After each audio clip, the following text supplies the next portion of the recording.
মেঘ বলতে আপত্তি কি? বেশ, বলতে পারি।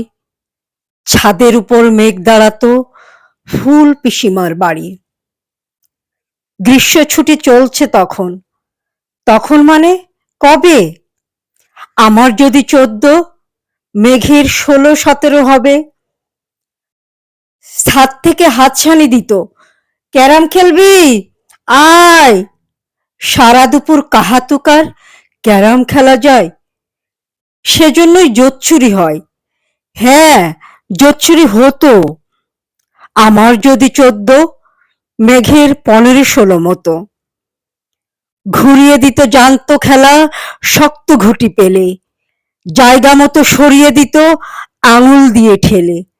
শুধু আঙুল, বোর্ডের উপর লম্বা ফ্রকের ঝুল। ঝপাং ফেলে ঘটিয়ে দিত ঘুটির দিক ভুল। এইখানে, না না ওইখানে, হ্যাঁ এটা, না না ওটা, ঝাঁপিয়ে পড়ে ছিনিয়ে নিল ঘুটির বাক্সটা। ঘুটিরও সেই প্রথম মরণ।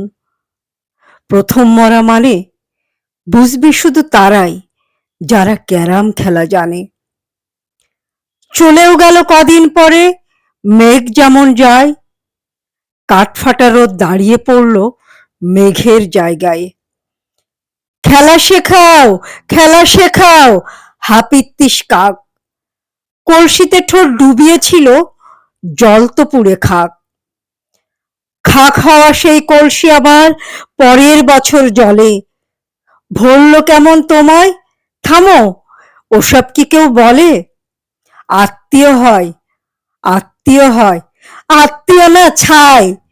স্পষ্ট করে বলো এবার, সব জানতে চাই। 2-3 ক্লাসের বয়স বেশি, গ্রীষ্ম ছুটি হলে। ঘুরেও গেছে 2-3 বছর, এই জানে সকলে। আজকে দগ্ধ গ্রীষ্ম আমার, তোমায় বলতে পারি। মেঘ দেখতাম ছাদের ঘরে, ফুল পিসিমার বাড়ি। মেঘ দেখতাম ছাদের ঘরে, ফুল পিসিমার বাড়ি।